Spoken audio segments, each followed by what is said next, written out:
conversation is about the environments people need in order to do their best work. We're going to be finding out why offices are stuck in the past, design-wise, and how they're falling short of our needs today. How should employers be thinking differently about their office space? And how can office design and layout be used more purposefully to facilitate connection, productive working, and innovative thinking? And if you're lacking a big refurb budget, we'll discuss ways to improve your office design without breaking the bank. Bringing his deep expertise into this conversation is my guest, Ryan Anderson, who is Vice President of Global Research and Insights at MillerKnoll. Ryan's work has centred on how the places we inhabit can be better designed to support healthy, inclusive, and productive communities. He hosts MillerKnoll's About Place podcast on the future of the workplace, is a Forbes contributor, and has been featured in the Wall Street Journal, NPR, the BBC, Fortune, Bloomberg, and other leading publications. Welcome to the business of being brilliant, Ryan. Thank you, Helen. It's great to join you. Oh, it's lovely to have you here. And I'm really looking forward to this conversation because we've not really explored office design on the podcast before. So it's a very fresh, super relevant topic. And I'm really interested to unpack with you how our physical environment can help us be brilliant at work and help our organizations to perform brilliantly as well. I'm guessing it's been an exciting few years in the world of office design since COVID, right? Is it like the hot topic, the hot industry to be in? Yes and no. It's definitely been an exciting couple of years. I mean, certainly we had a lot of challenges in the world, but this is my 30th year focused on specifically office design, but also our team researches healthcare environments, schools, homes, etc. It was really fascinating to see the topic of offices, the role of offices and office design go from something that was very niche to something that people were talking about daily, or I was getting asked about all the time. I love that it elevated the conversation. I also, in full transparency, would be glad to never have a conversation about return to the office ever again in my life. So, Yeah, yes, it's great, but it got a little oversaturated, we'll say, there for a while. I'm absolutely with you in that camp, not from an office design point of view, just from a please, can we just move on the conversation Yeah, point of view. exactly. And I think generally we have. And Yeah. organizations, for the most part, are operating with a bit more enlightened, informed view of the role of their physical workplaces. So that's not a bad thing. I mean, that's a really good thing. We've still got so far to go in terms of realizing better physical workplaces, but I do think we're farther along than we were. Yeah, that's good to hear.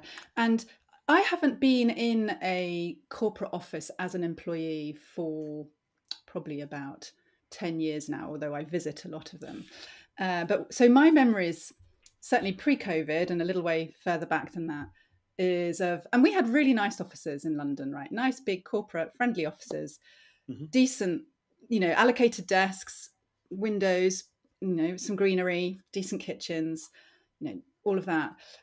Is that all sounding terribly outdated now?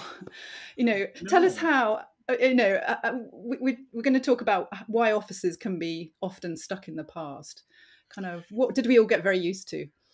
Well, I think the biggest challenge holding offices back for a really long time, and particularly now, is just our shared conceptualization of what they are.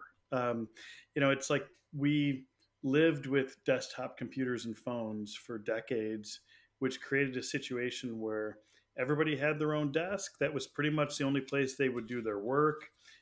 Any sort of collaboration inferred you were in some sort of meeting room together at the same time. All of that has been changing for years. I mean, we've gotten Mm. Wi-Fi and mobile technologies, asynchronous collaboration platforms, any number of things. And organizations are just generally more spread out, so they're more distributed. All of this has been going on for ages. But when you say to someone, think of an office, most people have a really distinct and not often positive image that comes into their mind. It's become a bit of a trope, right? with the Office, whether it's the UK version or the American version, or Dilbert or anything else.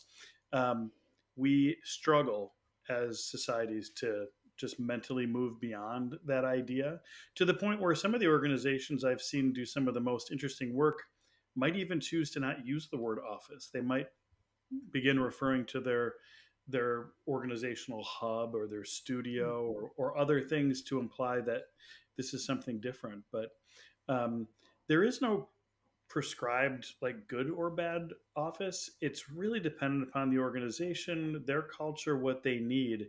The challenge is we have such a uniform, consistent, and reductive view of what an office can be that most organizations aren't getting a very good return on the investments that they're making. And so it sounds like it's partly because we've got this very simplified, basic view of an office, and it's quite one size fits all. It Mhm. doesn't really allow for much variety of usage or need or preference.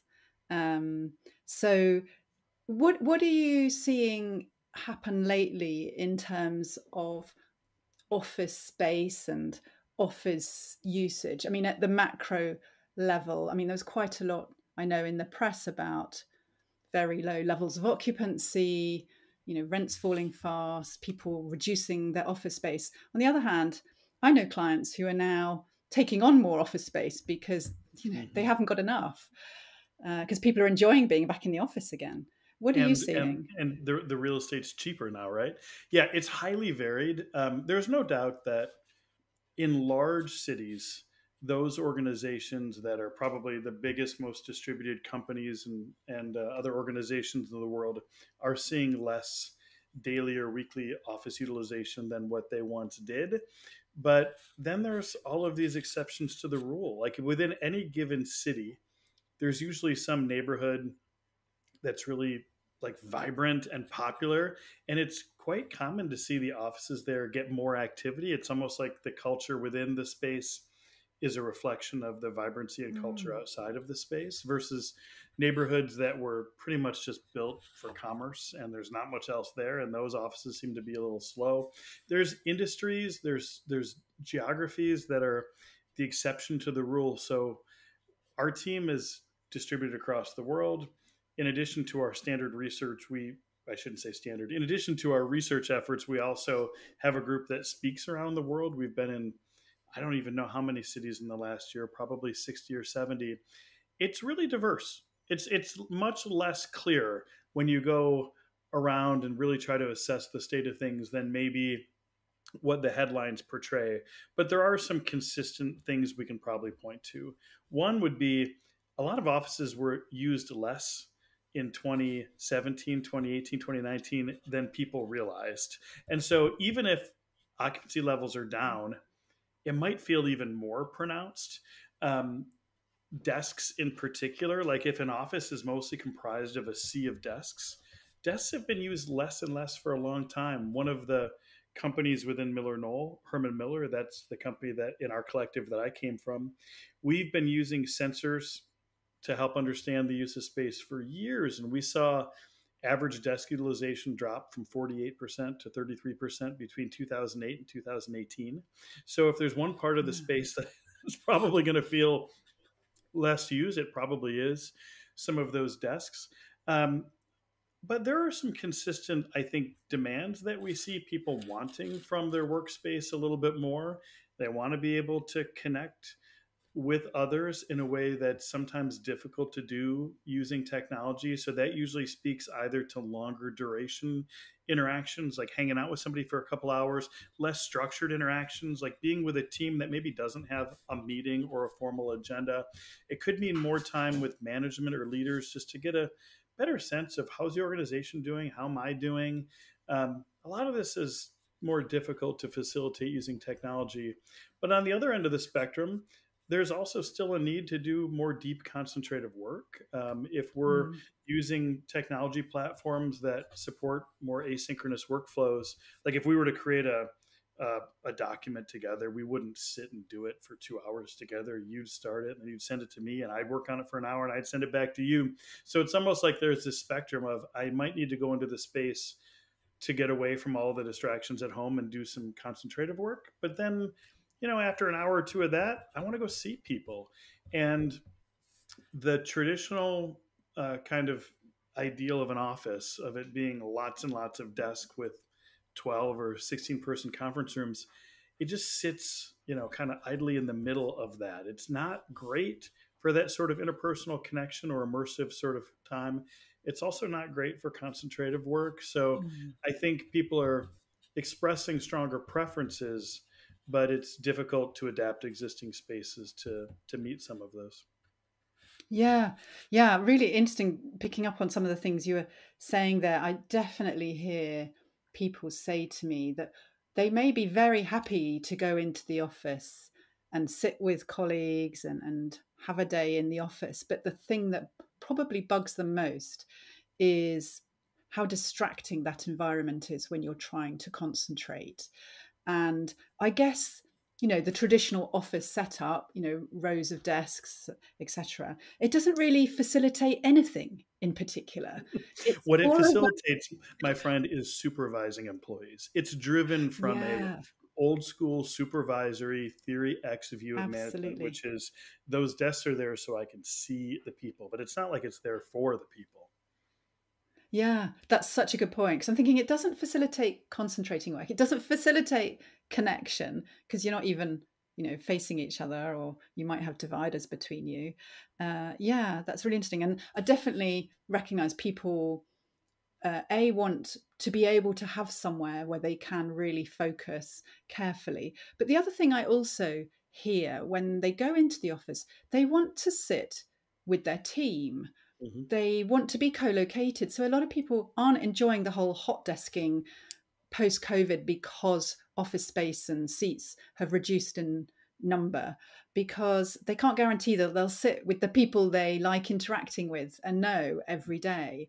And I guess there's pros and cons of mixing it up and having teams sitting together versus, encouraging people to integrate a little bit more.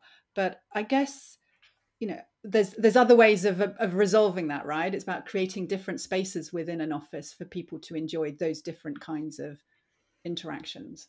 Yeah, there's a few ways to tackle that, but I think the principle you're communicating is spot on, that there is no there is no magic amenity to an office. It's the people. Like you're going there because other people are there, and if you can't locate the people that you want to locate and you can't have the experience you're hoping for, then that's pretty discouraging. You've paid the price of the commute without the payoff of the experience. So there's a variety of ways of solving it. um, One way is I think there are some good technology platforms out there that just help people to coordinate their in-office time a little better than maybe they did in the past. I've also seen some very simple protocols. It might be that uh, there's a sign that says, "Hey, if you're looking for some quieter time, consider going to the third floor today. If you're looking for some more social interaction, try this space." I mean, that's a super manual way of doing it. But in terms of workplace planning, we can get a little bit more specific. In particular, the rise of team based neighborhoods is something that we're seeing in many, many parts of the world. So, without getting too into interior design language, you've got traditional approaches to planning space where everybody gets an assigned desk, and then the group spaces are conference rooms and maybe a training facility, but they don't constitute a huge part of the overall space. And then on the other end of that, you might have what's called activity based working or agile environments where there's more variety and everything is shared. And you might be able to go use a desk 1 minute and then a sofa or a project space or a phone booth. But the trouble there is that it can be disorienting. Like if there's hundreds of employees working from that facility, finding the right person in the right place can feel like a monumental task. And so the idea of a neighborhood isn't new, but it's a little bit like the 15-minute city. It uses density and adjacencies to say, okay, your team, let's just say you're part of a team of 17 people, is going to get this space and you're going to own it. And there's some shared desks within it, but maybe a little project space or a couple of phone booths, but that's your clubhouse, that's your hood. And then outside of the neighborhood, yeah, there might be a cafe or a study hall or other sort of communal spaces, a co-working space. But what it does is it provides both the flexibility that if you add two team members, nobody has to reconfigure that space because you're all sharing the same set of amenities anyway. But it provides the predictability of, well, you might come into the office, but if after a few hours of being, alone doing concentrative work or being in the cafe, if you want to find your people and you might not know who's in on a given day, you know where to look. Like there's Mm. a predictable neighborhood or clubhouse or zone, whatever you want to call it. That's something that we've seen implemented more and more. It's a little tricky at first because teams vary in the number of people they have, they vary in the sort of work that they do. But an organization that wants to go down this path usually will kind of create a little kit or a little assembly of different types of space that could be in a neighborhood. I said a few of them just now. And the people designing the space just will sit with that team and say, tell us a little bit about how you work. And when you're together, what kind of experiences are you hoping for? And then design a space that certainly will do better than just a row of open benching or desks. Yeah, really interesting. I love that idea of team-based neighborhoods. And actually, I was with an organization recently who are taking on new office space, extending their existing space. And they mentioned that they were going down the neighborhood route. So, Mm-hmm. really interesting that you're not now kind of explaining a bit more about that. And when you were describing that, it immediately made sense. Like that just sounds really appealing and logical. But also, it reminds me, it brings to mind the idea of having a home within the office, um, because it's kind of what we do want to go in for as well, right? We don't want to go into this impersonal place where, like you say, we have to spend 20 minutes finding a desk and figuring out where everyone is. We want to go in and it feel like a second home that hasn't got our life admin strewn around us. Um, or our pets, yapping at us taking us for a walk or whatever, or our partners barging in every 2 minutes. But we need a base, and we need to know how to connect easily with the people that we feel connected with. I'm just going to pause and say how incredibly happy I am that you went there because I hear a lot of kind of cliches around offices needing to be more like home. But when I listen to what people are saying, they're usually referring to the style of the furnishings. In our commercial furniture world, I've even heard organizations refer to res-immercial. It's residential but commercial. That's actually not at the heart of what the workplace needs to do to be more like a home. You picked up on it. When we think about a home, whether it's a flat in London or whether it's a big suburban house, in Adelaide or wherever, what people do is they take a look at the people who are going to use that space, their family, however you define that, and say, well, we're going to be here a while. What kind of things are we going to be doing here? And they start thinking about key activities. Well, we're going to need a place to do, the kids have to do their homework, and so likes to game, or maybe we should have some people over for cards or whatever. Or maybe I like to read.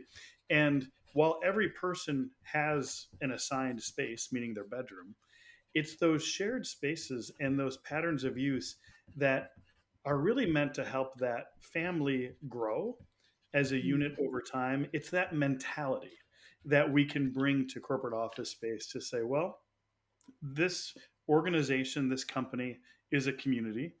Everybody's got their own individual needs and wants. We can't solve for everybody, but we can take a look generally at the key activities and experiences that we want to take place in this space.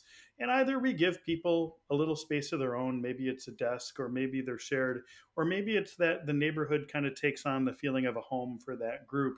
But it's that same kind of mindset. And the thing that is so different than what we described before is that it's all around the question, how can the people who use this space every day be served better by the environment? How can we understand their activities and their preferences better?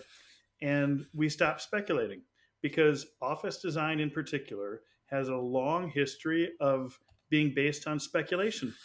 Either somebody designs the space and says, this is what people will do there. Or more frequently, it's a senior level person who runs a department who says, I think my people need this, or that'll work for us. But I don't think we can do that anymore. Like, we have to have a process by which we better understand the people.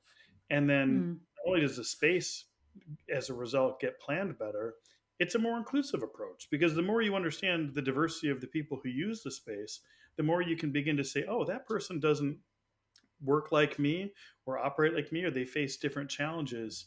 And so this more kind of bottoms up, employee centric, user centered, however you want to frame it, approach is at the heart of making a lot better spaces. And I'll just say one other thing, which is improvements to the offices in the past have often been based on a sense of novelty. You know what I mean? Like, this would be cool. Yeah. I think about this a lot with video enabled meeting rooms. You know, for 30 years, there's been a history of what used to be called telepresence rooms, but basically these rooms where you go into them and you're like, wow, it feels like I'm in the same room as the other side. But when you look at how the space works, the weird postures and adjacencies that it puts it in, it's like you're just staring at a movie screen.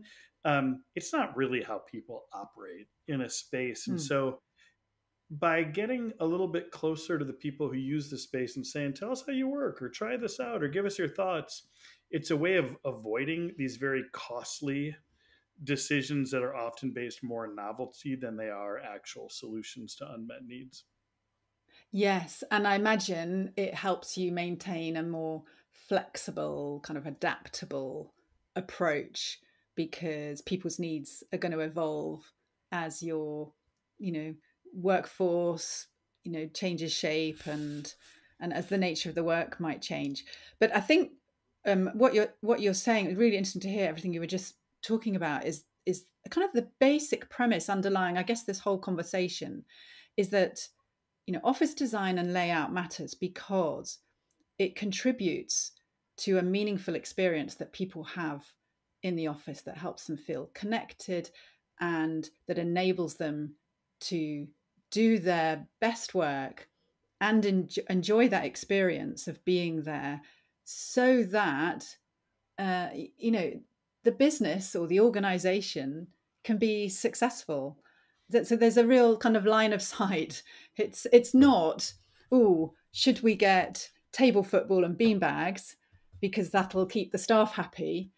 There's a much more direct line of sight to what we're trying to achieve and how can we enable everyone to do that in a way that they enjoy. You've got it. That is exactly right. And nothing would make me happier than if organizations began to set much higher expectations for their physical Mm, workplaces. The yeah. places around us, and I'm not just talking offices, I'm talking all the spaces we inhabit, very significantly affect us. Our physical environments affect our relationships with other people. They affect our abilities to accomplish the things we need to do in life. It affects the way we think about ourselves. It affects our sense of safety. There's so many things, in particular, our sense of belonging. And as I mentioned, organizations are communities, and they either function in healthy ways or they don't. And so the enlightened view of a CEO or a CFO or a CHRO about their physical workplace is, what are these spaces supposed to do for our organization and our people? Is it strengthening our ability to work together? Is it creating a greater sense of belonging? Is it helping people to solve problems in ways that they couldn't solve if everyone were working independently from separate locations? And I don't think it's just about creating fun or creating novelty or creating Darn. something pretty. I mean, they Yeah, should be fun. They I know should what you be mean. enjoyable Yeah. because the relationships are enjoyable. But way too much focus on aesthetic, Mm. pronouncements of this is going to be something really signature. Ultimately, it's, does the space help people to have really great work experiences that allow the organization to reach its goals and allow people to gain a greater sense of achievement? And that's not unrealistic to ask of a physical work environment. We ask it from our other spaces. We would never build a place of worship that didn't accomplish those worshipful activities. We would never build a house that doesn't effectively support our living. Yet people build offices out of the assumption that they're just a necessary evil, just a liability on the balance sheet, and guess you got to have it. Uh-uh. They're either very effective or they could be made better. And that's, I think, where we need to go. Yeah, yeah, super interesting. I love that they are not a necessary evil.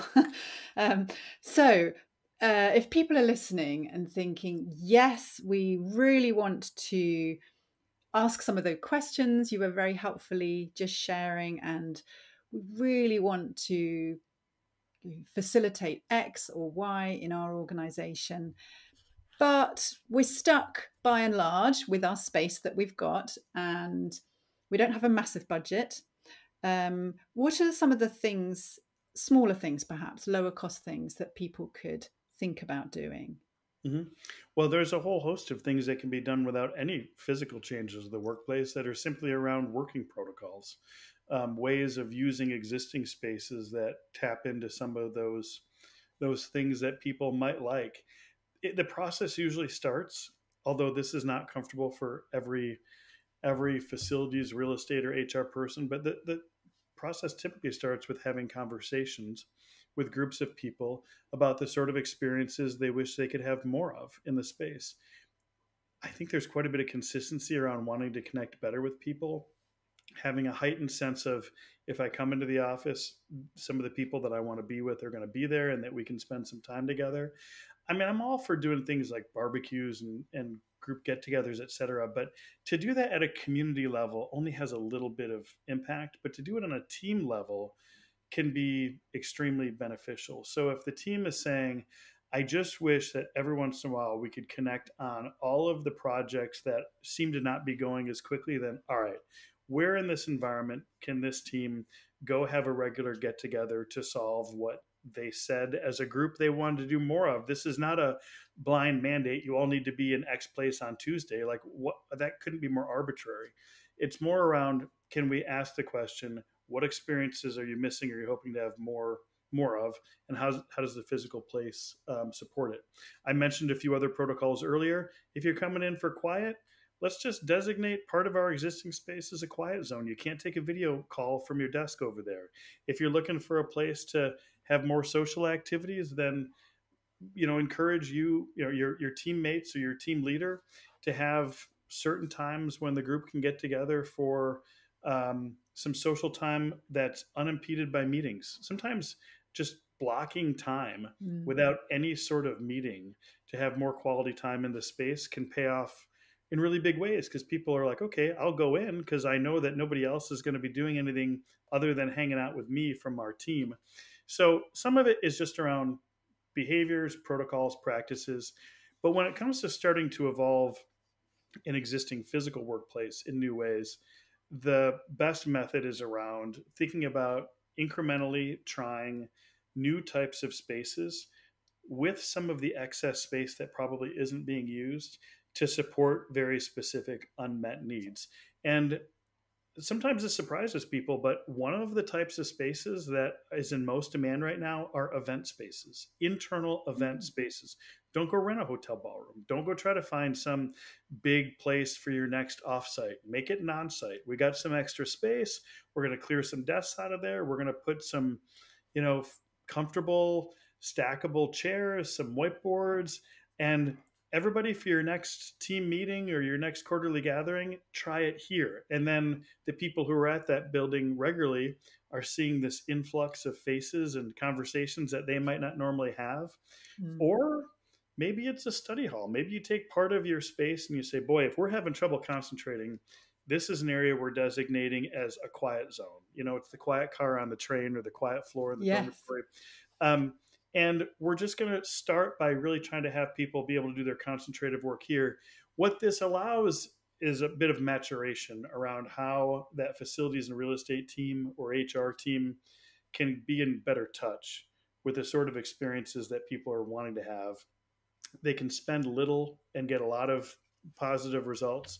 And then when it comes time for that lease expiration or that bigger redo, they're coming at it from a much, much more informed place than the typical design project. Fantastic. Thank you for being so generous with those bits of advice for people about ways to explore it. And yeah, it doesn't surprise me that kind of event space is very much more in demand. I think people are really rethinking when they come together and making it very purposeful and enjoying those kind of bigger, longer gatherings together. Yeah, Yeah. So I think any space that groups can make a mess in um, are yeah. really wonderful. They convey a sense of ownership. They foster what's known as place attachment.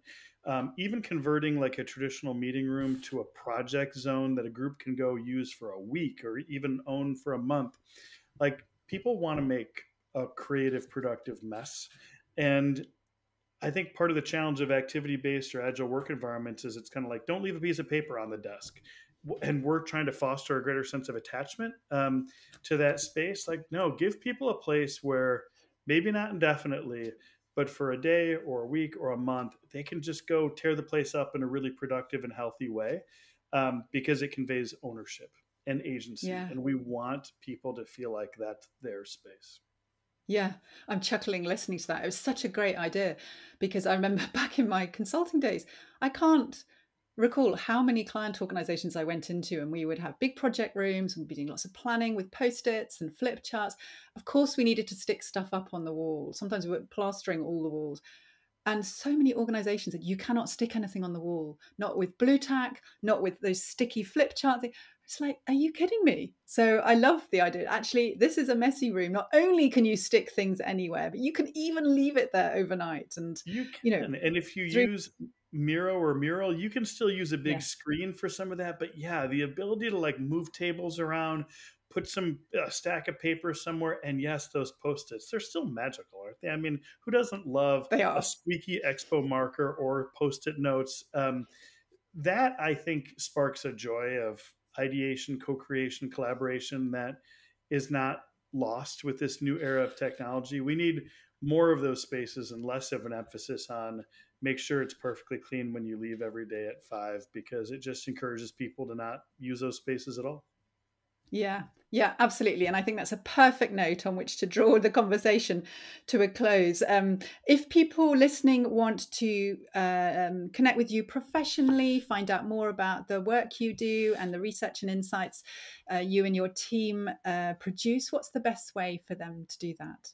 Thank you for asking that. I would start with MillerKnoll.com and click on the Insights tab. There, you're going to see everything from articles, white papers, case studies, but not boring case studies, interesting case studies, as well as our monthly webinars, our podcasts. I'm also very active on LinkedIn. I write every few weeks for Forbes.com. So, on a personal level, I always enjoy connecting with people, but our bigger team is so active in gaining and sharing new insights that the best place to find them is on our website. Fantastic. Thank you. I'll pop links to all of those and to your MillerKnoll podcast as well in the show notes. And it's been so interesting talking about office design and layout with you, where it's heading, what we should be doing differently, better, how to rethink it, and fundamentally how to give people a much more meaningful, purposeful, creative, productive experience when they're in the office. Thank you so much for being a brilliant guest, Ryan. It was a joy to join you, my friend. Thank you for having me.